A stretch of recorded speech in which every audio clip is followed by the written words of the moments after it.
Hola, ¿qué tal? Sean todos bienvenidas y bienvenidos a Accionistas Anónimos. El día de hoy vamos a construir desde cero y con los pies en la tierra la base de cualquier proyecto personal de inversión, un fondo de emergencia. Si estás iniciando o si ya inviertes, este episodio te ayudará a blindar tu plan para que ningún imprevisto te obligue a endeudarte o a vender tus inversiones en un mal momento.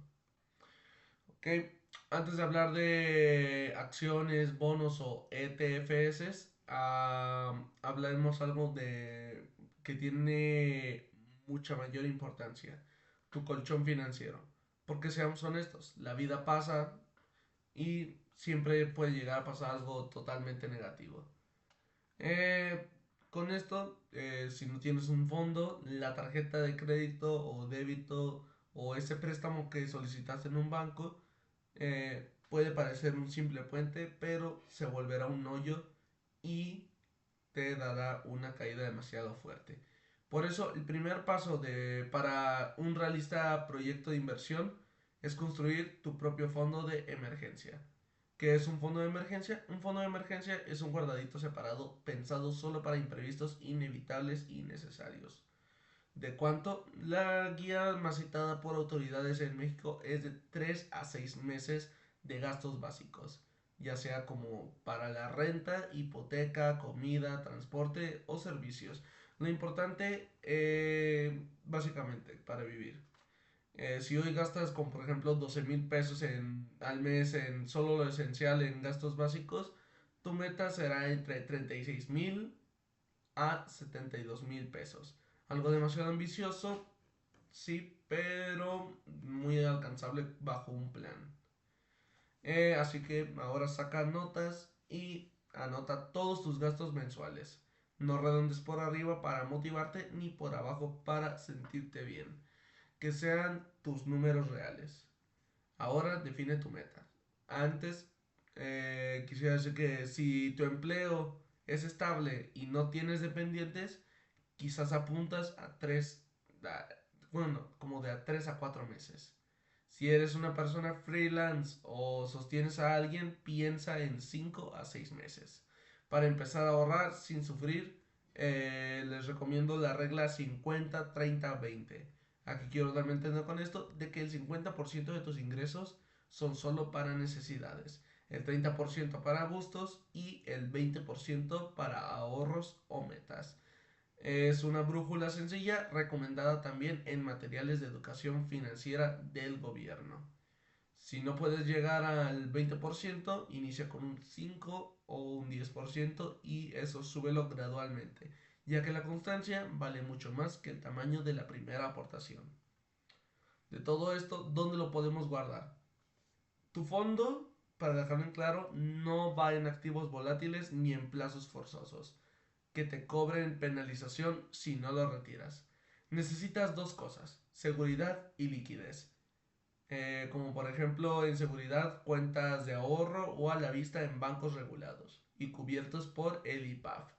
El seguro de depósitos del IPAF protege tus ahorros hasta 400,000 pesos por persona y por banco. Todos estos datos según dados por el gobierno de México. La cobertura aplica a cuentas como nómina, ahorro y a plazo en instituciones bancarias utilizadas. De todo esto verifica que tu banco esté cubierto y que si superas ese límite tendrás que diversificar entre bancos. Para la gran mayoría ese techo es mucho más que suficiente. Y para la liquidez, eh, puedes usar como instrumentos gubernamentales de liquidez diaria a través de los famosos CETES directos. Ahí existe Bondía, un fondo operado por Nafin que invierte principalmente en deudas gubernamentales y tiene una liquidez diaria en días hábiles. Esto te va a ayudar a permitir mantener una disponibilidad y a la vez ganar un interés diario mientras el dinero descansa. Todos estos datos, repito, son dados por el gobierno de México.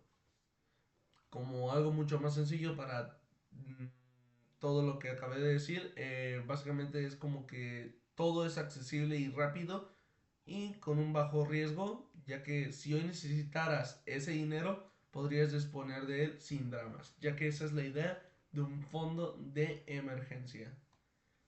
¿Cómo podemos arrancar un fondo de emergencia si estamos en ceros? Te voy a dar un plan paso a paso pensando para la vida real. Automatiza un programa como un cargo el día de tu nómina hacia tu cuenta colchón o tu fondo hacia Bondía, aunque sean solo 300 o 500 pesos, pero que sea en automático. Como segundo paso, todo ingreso extraordinario como venta de algo, bono, propina o un aguinaldo, destina un porcentaje fijo a tu fondo, por ejemplo el 30%. Luego, algo muy bueno es el reto de 90 días. Cortar los gastos hormiga visibles. Aquí quiero darme a entender con gastos hormiga. Los gastos hormiga son pequeños gastos que vamos generando poco a poco. Que básicamente como por ejemplo poniéndolo un café de Starbucks. Dice cada mañana. Ese gasto dices tú que no, casi no es muy caro, me lo puedo dar, pero cuando haces cuentas te das cuenta de que ese simple cafecito te va a provocar un gran desastre. De todo esto, también otras cosas son como apps duplicadas, suscripciones que ya no usa la gente. Todo esto manda tus ingresos a que solo se pierdan. Así que lo mejor es cortarlos y mandar todo ese monto al fondo de emergencia. Después, algo muy recomendable es el cambiar el alias de la cuenta de nombre. Me quiero dar a entender mejor como el nombre. No lo dejes como un fondo de emergencia. Cambia el alias como a no tocar, por así. Aunque parece broma, me es muy funcional. De todo esto, ¿cuándo podemos usarlo y cuándo no? Bueno, es muy bueno usar el fondo de emergencia en gastos imprevistos, inevitables y necesarios, como por ejemplo una reparación médica, una fuga en tu casa o arreglar el coche para poder trabajar. Un periodo corto de desempleo también puede ser. Un punto que lo quiero dejar muy en claro es de que el fondo de emergencia no es para compras planeables. Aquí quiero darme a entender con esto, para unas vacaciones, artículos como teléfono, audífonos o fiestas, ya que para eso están otras buckets o metas. Una regla simple de tres preguntas que puede ayudar a cualquiera ¿es urgente? ¿Es esencial? ¿No tengo otra fuente mucho más barata? Si respondes a todas esas preguntas, sí, es mejor usar ese fondo de emergencia. Otra cosa muy importante es de que si usas tu fondo, lo mejor es reponerlo con prioridad. Imagina que el fondo es como tu freno. Sin tus frenos no vas a acelerar y sin un fondo te expones con tranquilidad a inversiones mucho más volátiles, o sea, de mucho mayor riesgo de perder todo tu dinero. Cuando retires, define un mini plan de reposición. Como por ejemplo, retiro 300 pesos al mes durante 6 meses hasta volver a mi nivel de meta de mi fondo. Ojo, también todo este fondo de emergencia también influye la inflación, ya que erosiona el poder de compra. Por eso una vez al año revisa tus gastos reales y ajusta el tamaño de tu fondo. Puedes consultar el portal de inflación del Banco de México y el valor de las UDIs para tener una referencia objetiva como cambio en el costo de vida. Si tus gastos básicos suben, tu meta de gastos de 3 a 6 meses también debería de subir. Además de que tu vida cambia, la verdad es como por ejemplo te mudas, tuviste un hijo, empiezas a emprender, sube o baja la meta según tu contexto. Y si trabajas por tu cuenta, quizás te convenga el tener una meta mucho más conservadora, como de 5 a 6 meses, para poder navegar en gastos variables. Con un fondo de emergencia, la verdad es de que hay muchos errores muy comunes. Aquí yo te voy a decir la forma en la que los podemos evitar.